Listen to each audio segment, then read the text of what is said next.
Okay, ladies and gentlemen, we're going to call tonight's Governance and Policy Committee meeting to order. I want to start the meeting off by noting we did get regrets from our regular Chair Brad McDonald, who's unable to make it here tonight. So I'm filling in this evening. And I do have an email from Trustee Carla Bailey, who's let us know that she is joining us online, and I believe she is already there with us. So without further ado, we will move to item number 2, the acknowledgement of traditional lands. The land upon which we work, live, and sustain ourselves is the ancestral and treaty lands of the Michizagig Anishinaabe, also known today as the Mississaugas of the Credit, the rightful caretakers and title holders of this land. We also recognize the rich pre-contact history and relationships which include the Anishinaabe and the Ongwe Hongwe. Since European contact, this land continues to be home to Indigenous and non-Indigenous peoples. As responsible community members, we value the diversity, dignity, and worth of all people. Colonialism displaced and dispossessed Indigenous peoples of their ancestral land and continues to deny their basic human rights, dignities, and freedoms. We are committed to learning true history to reconcile, make reparations, and fulfill our treaty obligations to the original peoples and our collective responsibilities to the lands, water, animals, and each other for future generations.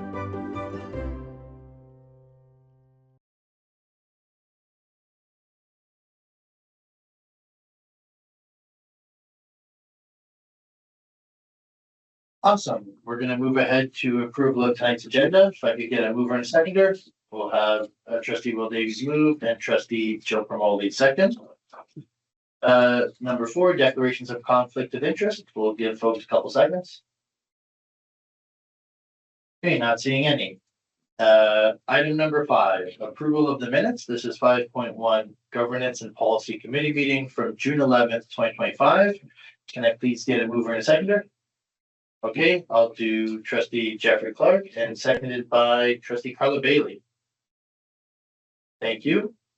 Item number 6 on our agenda for this evening are delegations, of which we have none. We'll move forward to 7, staff reports. 7.1, the PDSB Emergency Preparedness Policy, presented by Michelle Green. Thank you, and through you, Chair. I'm here to present the PDSB Emergency Preparedness Policy. The updated Emergency Preparedness Policy aligns with PDSB's mission and multi-year strategic plan by ensuring safe, inclusive, and supportive learning and working environments. It establishes a comprehensive and coordinated approach to preparedness, response, and recovery with clear roles and responsibilities across schools, departments, and leadership. Key updates include stronger business continuity and IT resilience, regular emergency training and drills, a multi-channel crisis communication strategy, staff training and supports, trauma-informed approaches for students, and formal partnership with emergency services. Developed with an equity lens, the policy aligns with provincial legislation and PDSB's human rights, equity, and safe schools policies. It has no significant financial implications, strengthens public trust, and reduces risk to safety, operations, and reputation. Approval will demonstrate PDSB's commitment to preserving life, protecting property, restoring operations, and supporting well-being during emergencies. Thank you. Any questions? Wonderful. Thank you very much, Michelle. That's great. I really appreciate that you put that forward tonight. If we could please get the mover to put this on the floor. Trustee Will Davies and seconded by Trustee Jill Promoli. Any questions? Trustee Promoli, go ahead. Thank you, Chair. Thank you so much for bringing this update tonight. I do have a couple questions. Now, is this update largely focused around communication response to emergencies, or is there also sort of an active response when there are emergencies that occur within school? So it's both. Okay. So it covers right across the system. Okay, so to follow up through you, Chair, I was wondering if there are any adjustments to or any updates to what we're doing in terms of first aid and CPR training for staff, just because, especially when we have more turnover with staff, sometimes we may be losing people who historically would be trained or training may lapse.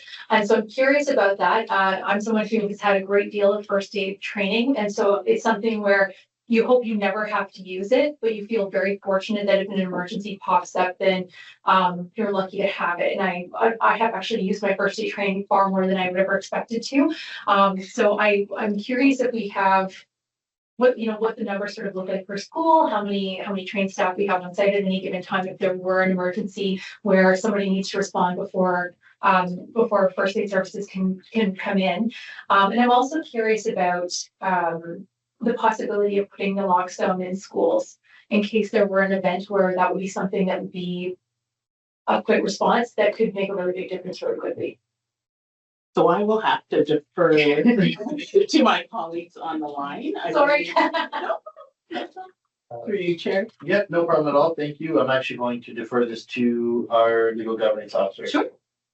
Thank you for the question through the chair. I'm just, we'll ask for a moment to see if we have a representative from our human resources team to help answer that for you. And I'm happy to wait for answers like after the meeting also if nobody's available for answers on that. Yes, we can definitely make that connection for you. And there's also an opportunity to answer those questions when this recommendation is brought forward to the board next week as well. Fantastic. The whole senior team will be there. Great.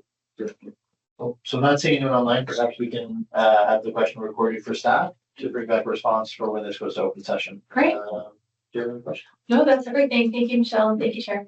Okay, trustee Jeff Clark. Okay, what do you mean by, I wrote it down, I need to get my glasses. Oh, sorry.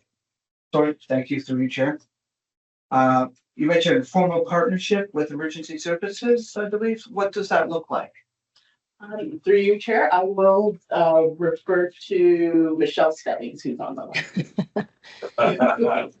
Thank you. And through you, Chair, Trustee Clark, emergency services could mean fire, ambulance, or police. We have a local school police board protocol, which governs, our responses during emergency times. Yeah, thank you. I just in case I was misunderstood, what does the my question meant? What does a formal partnership with emergency services mean and look like? Or is that a little too into the works type of question? Sorry, thank you. Thank you, Trustee Clark, and through you, Chair Alves. Hoping that I understand your question, Trustee, but we do have a formal protocol with PRP that's also signed by the Caledon Detachment of the OPP, which provides very clear direction on how to respond, for example, during a lockdown, a hold and secure, a bomb threat. We also, have protocols to respond when paramedics are called to the scene, or fire should there be a gas leak or an evacuation needed. Thank you so much. Thank you. And just seeing some staff have joined us again, I'm actually just going to ask if Trustee Promoli can repeat her question from earlier. I think there's someone here who might be able to answer it. Oh, okay. And first turn off the mic. So, okay, thank you, Chair.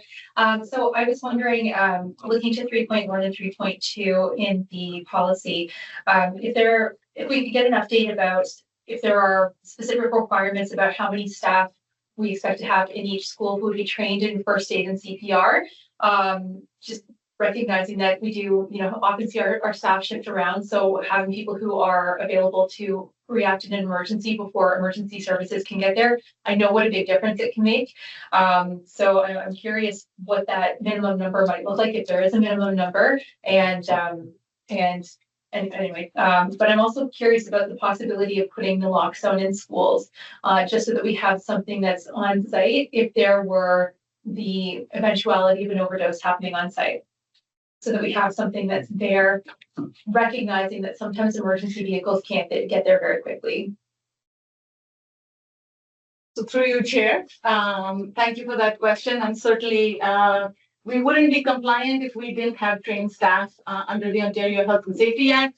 The act requires a minimum of one staff on site to be trained. We are compliant with that and more. We traditionally have two staff that are trained and need to go through first aid training. It's provided by a third party.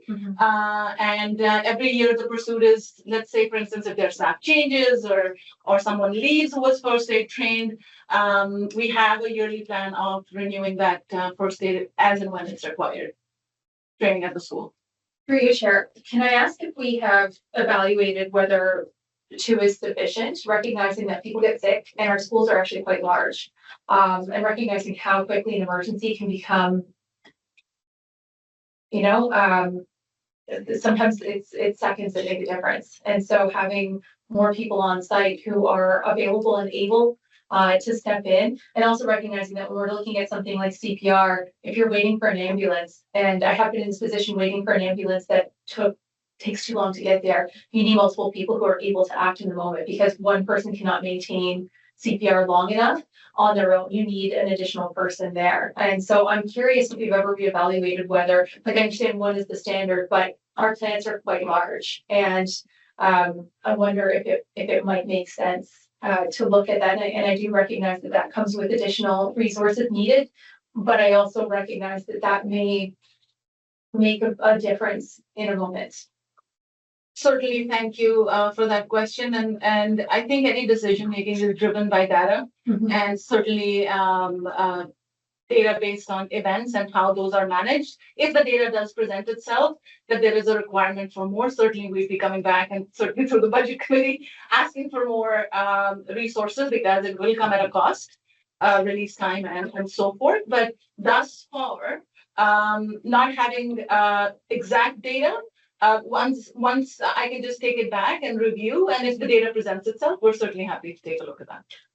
And sorry, just before you follow up, Trustee Promoli, I see Michelle Stubbings has her hand raised online. Do you want to just chime in?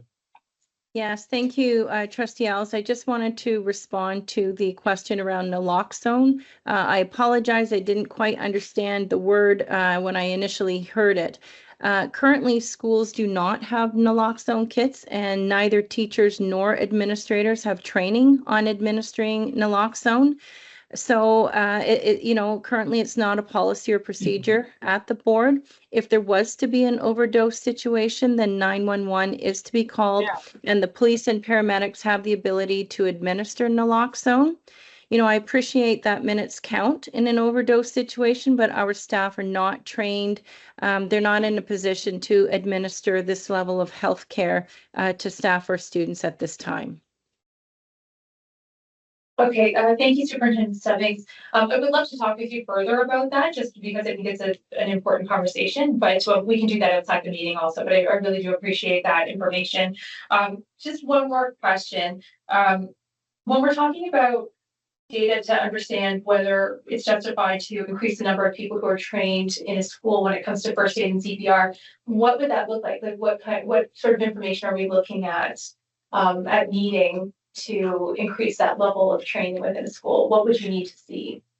Certainly the reporting of incidents that occurs. There's a PPM and a regulation 1101 that I can point to that really does specify in terms of what the requirements within the education sector and particularly the school should. Okay, thank you. Yeah. Okay, I've got a few names listed here. I think Carla had her hand up, and then we'll go to Trustee Davies. So Trustee Carla Bailey, do you have a question? I do.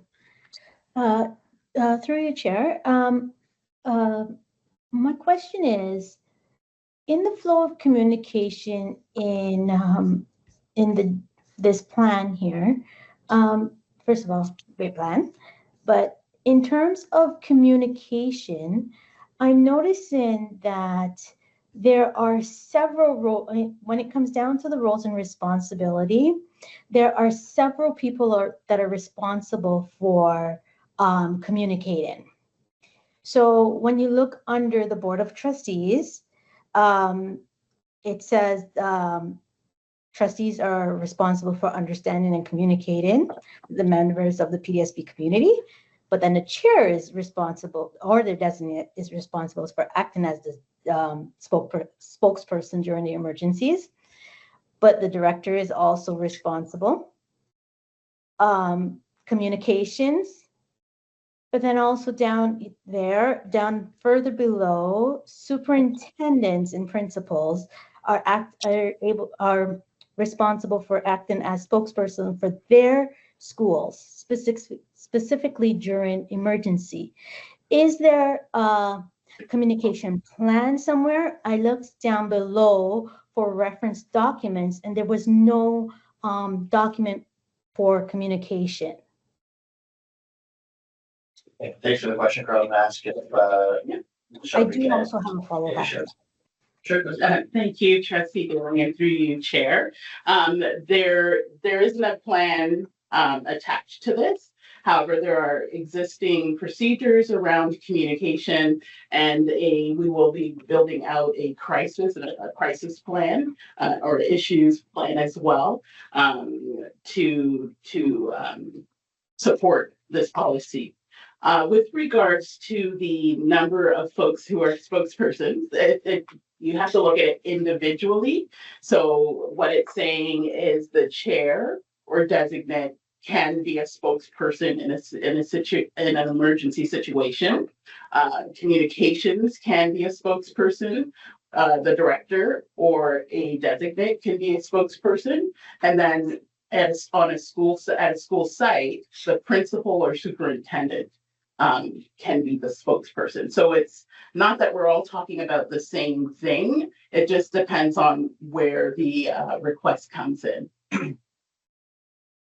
Okay, thank you for that. You did kind of answer my second part to that, because this is an emergency preparedness plan, but it does not mention a crisis management communication policy or plan.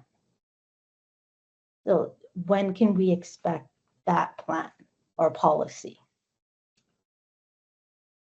I don't want to overstep. I'll let Ms. Michelle Green respond, but I think it's implied. I think it's implied that there is a framework for one, but again, I don't want to speak out of turn. So I'll turn back to actually I'll turn it to LaShawn. Oh, sorry. I was just gonna refer to 4.10. If you look at 4.10. Through you, Chair. If you look at through 4.10, crisis communication, PDSB shall maintain an effective crisis communications plan to provide timely and accessible information to all stakeholders during emergencies and support post-incident messaging in alignment with government and emergency services. Is that the plan you're looking for? Yes. Okay, Trustee Bailey, do you have any more questions? I'll talk to LaShawn after that. Thank you very much. So I'm gonna go with Trustee Will Davies. Hi there, and through you, Mr. Chair. I am under the assumption that every school, every workplace falls under ministry guidelines, and that is they have to have a joint health and safety committee on each site.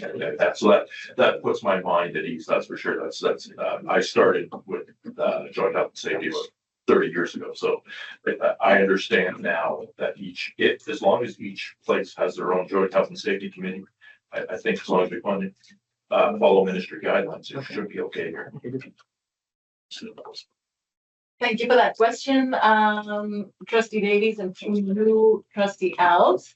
We have a structure that is absolutely compliant with OSHA because we have to be. There is no other way out. It's quite black and white. With that said, the structure that exists within Peel is not multi-site joint health and safety committee, but rather a overall joint health and safety committee. And then we've got worker members embedded in each site. That funnel into the overall joint health and safety committee, and each employee group has their rep, 1 up to 3, depending on the site. They have their reps sitting at that table.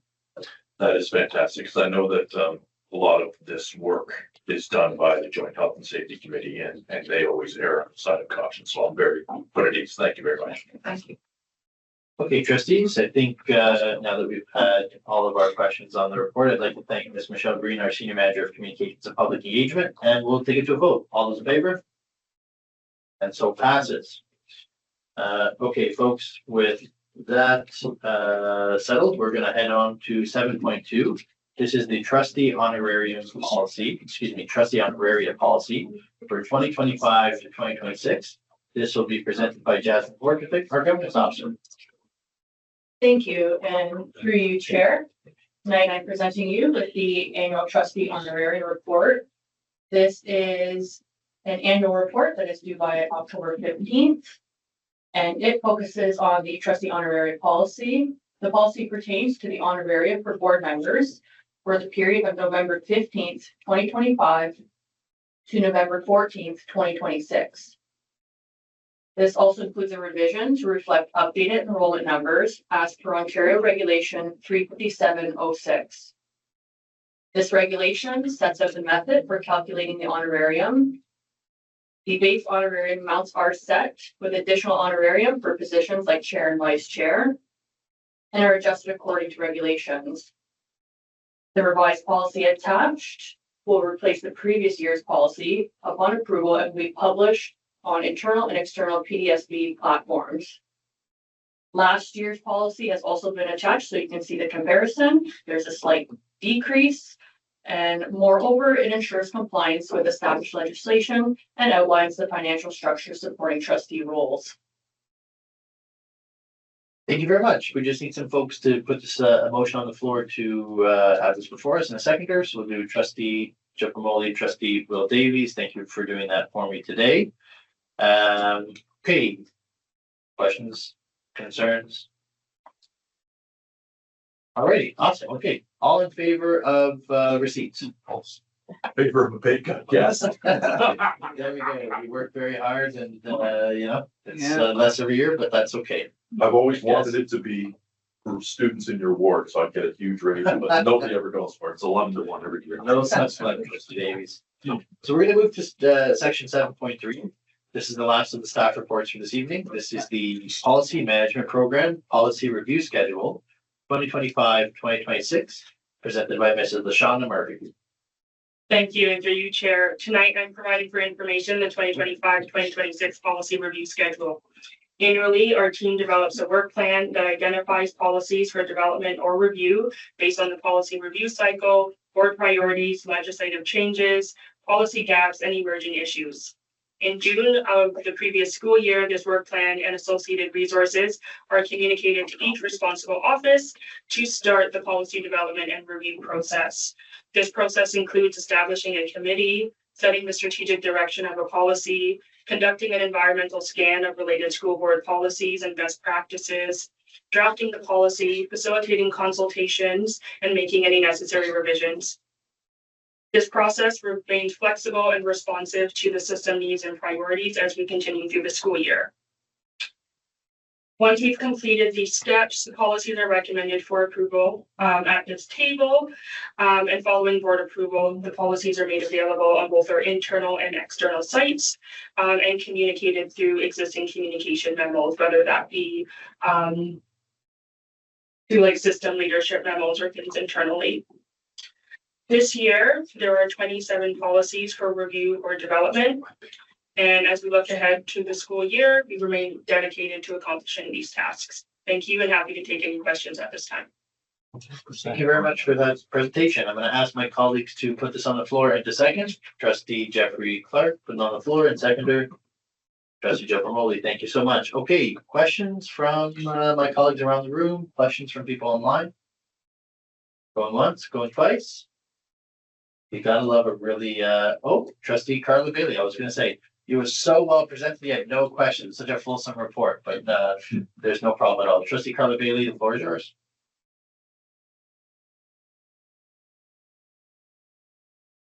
I think she's frozen.